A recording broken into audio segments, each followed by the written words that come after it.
us at slipanglemedia@gmail.com if you're interested. Send some pictures of your car and the full spec list, and we will keep it in our Mike Caminiti video coming up. What are you doing, Brian? Hey Quinn. So let's get Hey, these battles Mike. on, shall we? Mike. Let's do it. Brian! Oh shit. Look at us. What is up, guys? Tonight we're gonna be doing a little bit of rust coating on the Project LX470 build.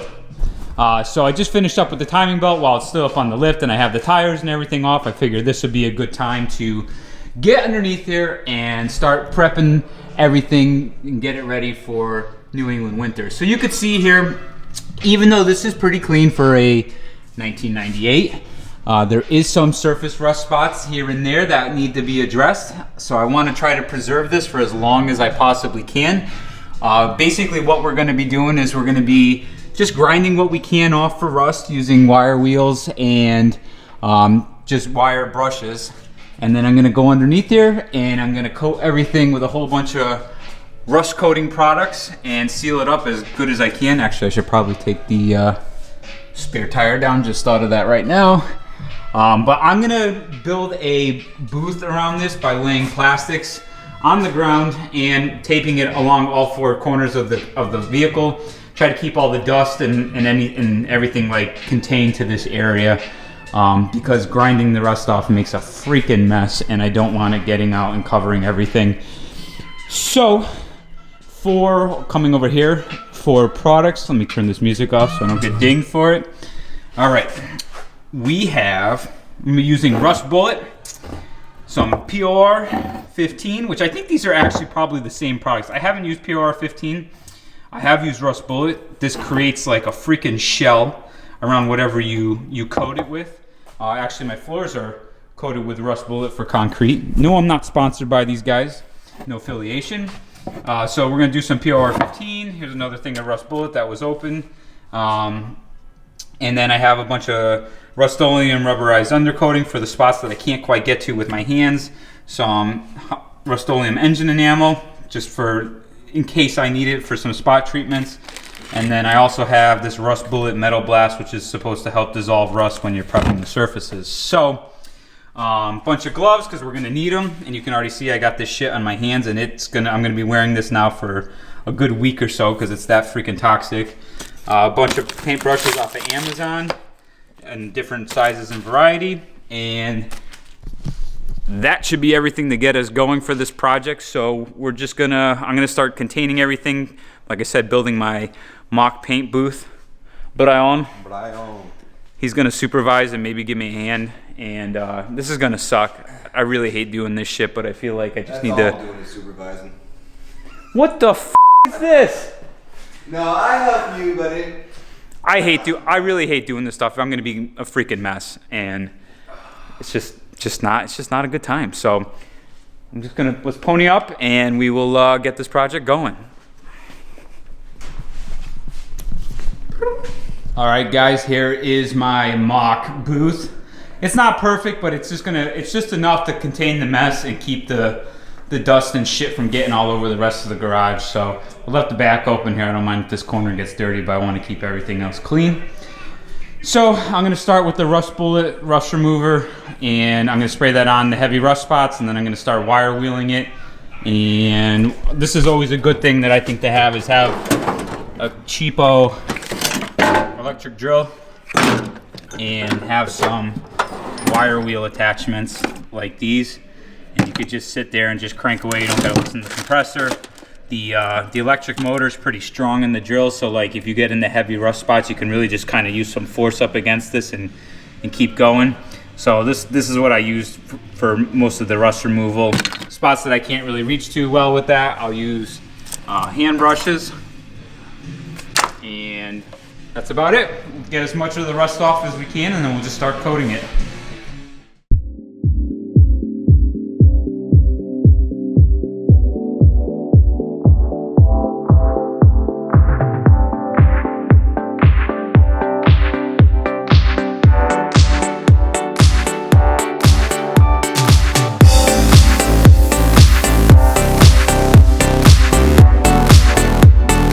All right, so all of the acid etching rust dissolver has been applied, and I let it sit for a while, rinsed it all off with water per directions, let the body dry.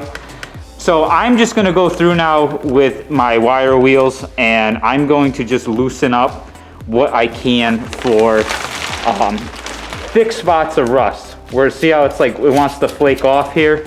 Because when we apply the rust coatings, any of the POR or the rust bullet, what it's essentially doing is just creating a seal around all the rust, and it's supposed to just stop the rusting process from happening. It's literally creating an airtight seal around it. So anything that's really thick and loose, or flaking and loose, is we want to get rid of that, because it can obviously flake through and cause the coating to come off. So like, I'm not going to show you guys me doing this for the whole damn thing, because this is going to take a little while. But like, for instance, this is heavier right here, right? So I want to clean this.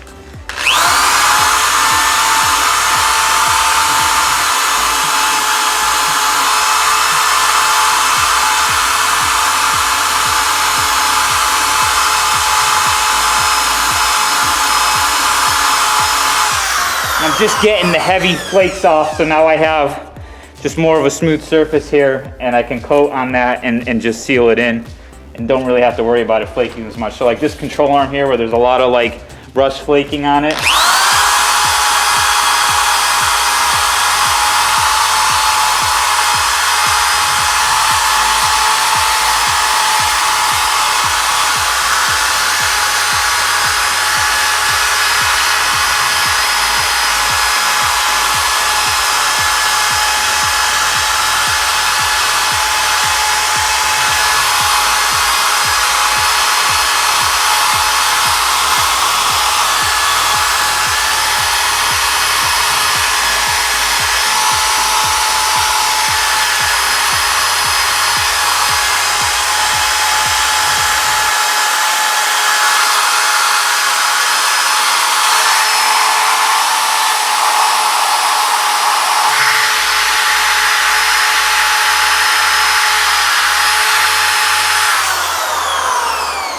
so now I just have more of a smooth surface area to give the coatings a better chance of bonding. I mean, obviously this isn't like the most ideal way to do this.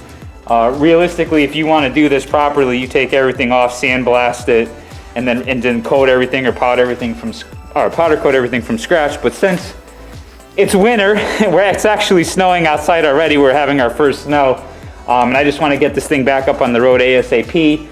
I'm gonna get rid of what I can for rust, and I'm gonna coat the crap out of it, and I'll take a look at it in the summertime and see how it all holds up, and then if I need to do spot treatments or clean up additional, I'll do it again, and we'll just try to keep that process going and preserve this for as long as I can. What I'm probably gonna end up doing is use some of the CRC treatment, which is the oil-based, on top of the rust coating, just to give it that extra layer of protection, and then any of the hard to get spots that I can't really get with the components still on the car, it'll just apply over that and prevent the corrosion process, the rust process from happening when the salts and the whatever else chemicals they're using on the road get on it. So as soon as I'm done grinding off what I can for the thicker rust, we'll start brushing on our POR and our rust bullet and sealing what we can.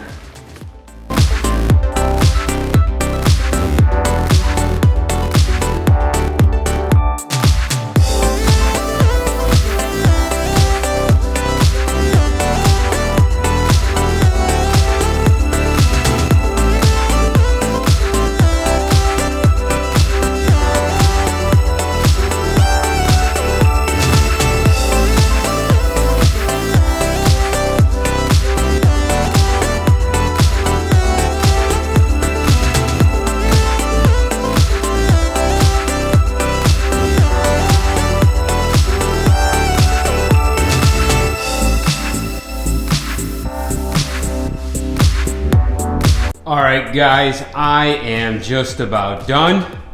It is a freaking mess in here. I'm sorry I didn't film much. It was kind of difficult because this stuff is everywhere and it makes a mess. So it's all over my hands, it's in my hair, it's on my face. It's not fun, it's not fun. So here's the front. I covered all the metal components, the frame and everything with rust bullet and POR.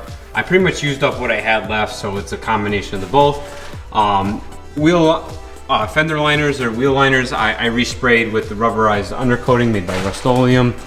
And you know, the intention is here, I mean, it's not perfect, right?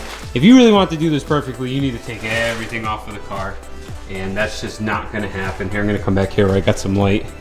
I mean, it's just not gonna happen for me right now. That's just, I gotta get this thing back on the road so I can start driving it. Winter is here, it's been snowing and stuff. Here's with some light so you can kind of see what this looks like. So wheel liners, just like kind of respray with some rubberized undercoating. Here's the frame and everything. Paint is all still wet. It's very wet, so let me get underneath here. Mess on the floor everywhere.